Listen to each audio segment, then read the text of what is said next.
No more condemnation means no more condemnation. If there's someone who condemns us, that's probably ourselves doing it sa mga sarili po natin.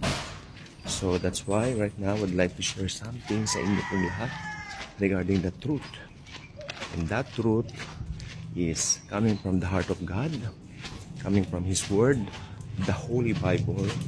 Kaya tayo po ngayon ay lagi po masaya pagising natin regardless of what happened, regardless ng mga nagagawa natin.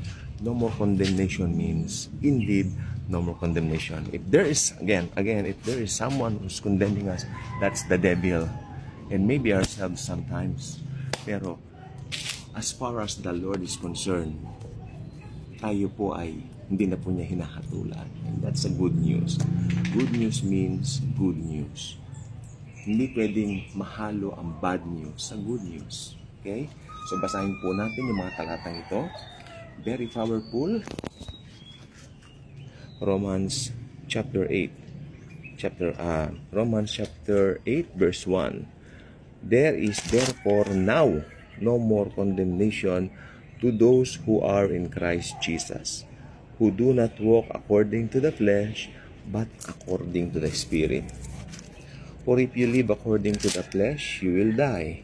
But if by the Spirit you put to death the deeds of the body, you will live. Makinig po mabuti, importante ito. For as many as are led by the Spirit of God, these are sons of God. Tignan nyo, for if you live according to the flesh. Marami pong maling kaisipan tungkol pag sinabing live in the flesh. Many people, while totoo naman din po yung iba, pero pag ang konteksto po kasi nito is about being a no more condemnation spirit. Kaya kung hinahatulan mo pa ang sarili mo as if parang nalulugod ang Diyos sa mga gawa mo, yun po ang tinatawag ngayon dito na nabubuhay ka pa rin sa laman. You're still living in the flesh kapag inakala mong pwede mong ma-please ang Diyos sa mga pwede mong gawin.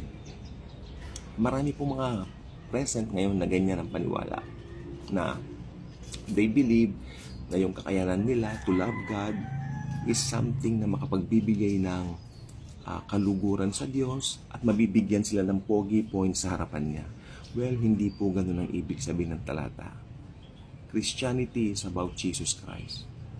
It's about what He has done para po sa atin. Napakabuti po ng Panginoon. Marami po mga bagay ang mga nagagawa nating mali, nagagawa nating hindi tama sa buhay natin, pero dahil po kay Lord, siya po ang umaayos po ng lahat ng ito.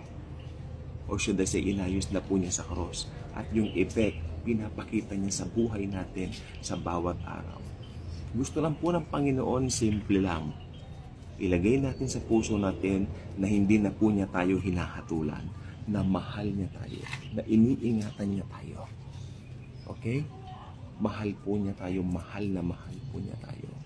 Marami po mga bagay sa mundo ngayon na nakikita kong parang against doon sa mga turo na ganito. Marami po mga Kristiyano nagsasabi na parang dahil nagtuturo ka raw ng grace, na parang pinipili mo na because you want to live in sin. Hindi. Kasi pag nasa grace ka, lalo ka magkakaroon ng power to say no to sin. The grace is not a license to sin, but it is the power to say no to sin. Okay, that's something na hindi siguro nauunawa ng iba. If they just tawag dito, understand kung ano yung talagang binabanggit ng Biblia, ba talaga po namang sila rin mismo mauunawa nila ito. Napakaganda po na alam mo yung truth. Napakaganda na alam mo ang Panginoon. Kahit na anong mangyari, regardless of what things na mga nagagawa mo, mahal ka pa rin niya. Pero hindi ko sinasabi ito para umabuso tayo sa kasalanan. Hindi po yan ang ibig ko pong sabihin. Some might think na parang, yan kasi gusto niyong umabuso. Bakit kung Kristiyano ka gusto mong umabuso sa kasalanan? Parang wala sa wisyo po yun. Kasi may bago na po tayong espiritu. Basahin natin sa Romans chapter 6. Sige, balik tayo ng Romans 6. Nang makita po natin, ayan, ay tama ba to? Ano ba yung biniplot ko? Teka lang po ha, Romans chapter 6, nandun siya. Ayan tignan po natin, What shall we say then? Shall we continue in sin that grace may abound? Certainly not. How shall we who died to sin live any longer in it? Sa paraphrase po sa Tagalog, ganito lang po yan. Nasa biyaya na tayo. Kung ba nasa biyaya tayo, aabusuhin natin ito at magkakasala tayo? Natural hindi. Paano tayo babalik sa ganung pagkatao? Patay na nga tayo sa ganung pagkatao. Remember, when we receive Christ, nagkaroon tayo ng bagong pagkatao, nagkaroon tayo ng bagong nature. It's very important na alam po natin yung bagong nature natin. Ibinihis sa atin. The righteousness of God, ibinihis sa atin. Pag ibinihis, ibig sabihin may nagsuot sa'yo. Hindi mo ito makinig hindi mo ito ibinihis all by yourself to yourself. Ibinihis ito ng Panginoon mismo sa iyo. Okay? Yan po ang buong katotohanan. Yan. May nagbihis sa iyo. The righteousness of Jesus is being imputed sa atin. At yun po ang katotohanan na napakaganda pero nakakalungkot. Bakit parang nahihirapan silang tanggapin ang simpleng katotohanan na yan? Maybe ganito, maybe ganyan.